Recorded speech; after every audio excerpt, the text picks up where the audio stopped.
In this video, I'm rolling with a brand new student of jiu-jitsu. He came on open mat because open mat on the schedule, I don't think it says open mat, or maybe he just didn't read it properly. So he came to Wednesday open mat, which is no gi. And there's only a few of us there, and we get to try to discuss any issues that we're having with our jiu-jitsu and work out problems if sometimes. We also do some boxing, kickboxing, things like that. So anyway, what I'm doing here is just explaining to him what jiu-jitsu is, because he really didn't know. He's like, it's brand new to him. It was just something he wanted to try that was physical, basically. So I'm explaining that a punch, if you're worried about getting punched, it's from someone who's standing, because they could punch very hard. They could generate a lot of leverage. They could throw a javelin much further than they could if they were on their knees. So the first thing we want to do is take away their power by getting them to the ground. Once we're on the ground, we have to get past their legs. Now, if they don't train, that's probably going to be really easy.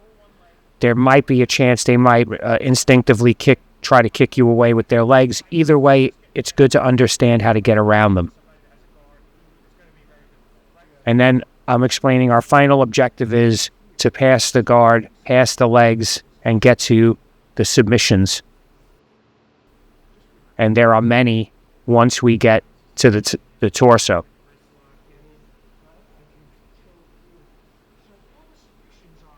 So I'm also explaining that there are footlocks, but work on getting past the legs first for a while before working on the footlock. Try to learn how to pass the guard. Don't, because you could become lazy and just, sit back for ankle locks all day.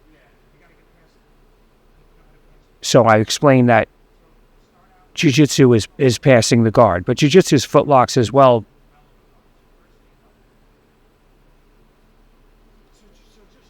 But I think you really have to develop physically more and to get past somebody's guard. So now I'm explaining there's two ways to pass the guard, on your feet or on your knees. So he's starting, so I said, so start from your feet first, the first round, and you're going to try to get past my legs, instead of rolling with someone that doesn't know anything. So this way he get a little feel of what it's like. See, he's using his muscle. He's a big guy. He's a big, strong guy. Forget about it. Forget about it. By Brooklyn slang. So as you can see, what happens, and I've explained this before, is, when somebody doesn't know, even if they understand that they have to get past your legs to wrestle you, to pin you, they usually give you their back. So this is a great way I think, to get beginners started. So look, the guy just walked in, and we're already semi-rolling. So as you can see, look, he fell right into I'm not trying to finish him at all here. I'm just trying to let him feel like what it's like to get around someone's legs. You got to go through these early stages. Throwing the ankles to the side, things of this nature. You don't really think about that until you start training. So even the most basic things to us seem high level to him. So now I'm explaining after that, all right, let's start now on the knees. Try to pin my legs, try to walk, get around, try to be, more like wrestling.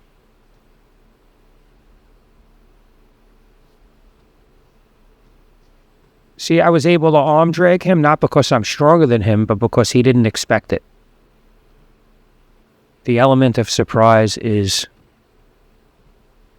extremely powerful.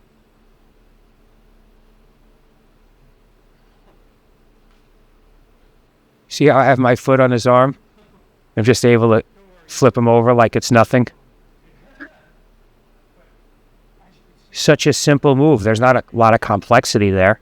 It's just he doesn't know it's coming, really. He's never had someone pin his arm back like that. I have pretty good dexterity in my legs and feet. I used to be a skateboarder, but I felt a lot better from pure jiu-jitsu guys. but I would say it definitely helped my guard. So now I'm explaining that I'm going to try to go around his legs. Again, as you can see, I'm not going crazy. He can do whatever he wants, but I'm going to go easy.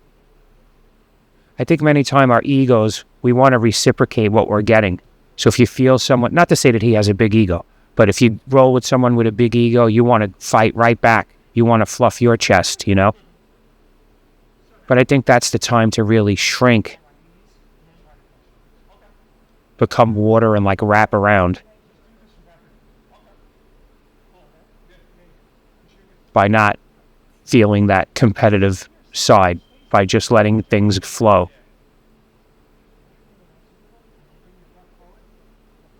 So here I'm explaining the value of butterfly guard, of keeping, because he was kind of naturally, I think, imitating me.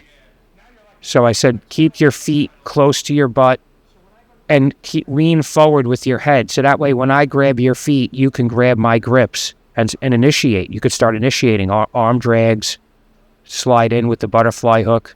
If Marcelo got his butterfly hooks even close to your crotchal region, you would be sent for a ride.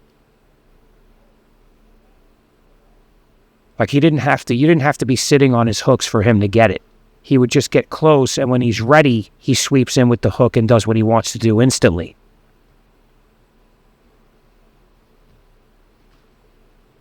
So there I was able to get around his legs. Again, I'm trying to do it as casual as possible, but he's a big, strong guy. So it takes a certain amount of effort. See, really all I'm doing there is distracting him with wrist control. Because now I'm initiating from my knees. So a new guy, in my opinion, a new student should always start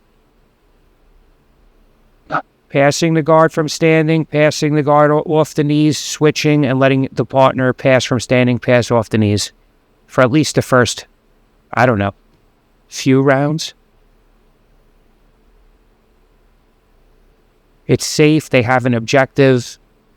It kind of takes the ego out of it a little bit because they know it's a drill.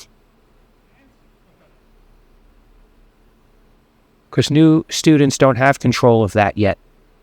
Old students don't have control of the ego. Many times we think we have control, but when it's tested, we find we don't. We find ourselves wanting to match.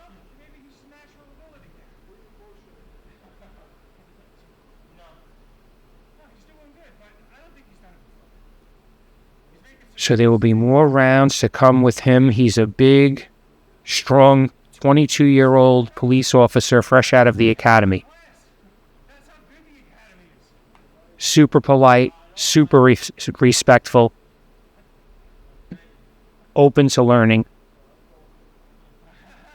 There's a lot of character traits that are necessary to help grow your jiu-jitsu. The problem is, a lot of us don't have them all naturally, and they need to be developed. False pride needs to be conquered. We need to find humility, but not so much humility that we think we're not worthy of anything. There's a fault to being too humble.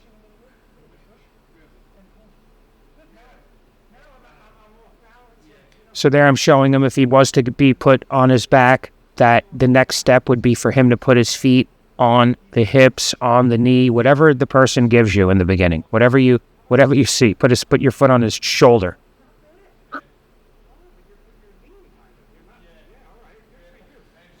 So if you find value in my content, you want to help support the channel, that rash guard and shorts that I'm wearing is available on the link in the description, the X Marshall link. It's on sale right now for $60, plus you could use my code JITSOver50 and get 15% off.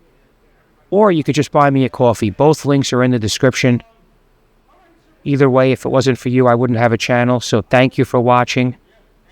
Please like, share, and if you haven't already, subscribe. Thank you.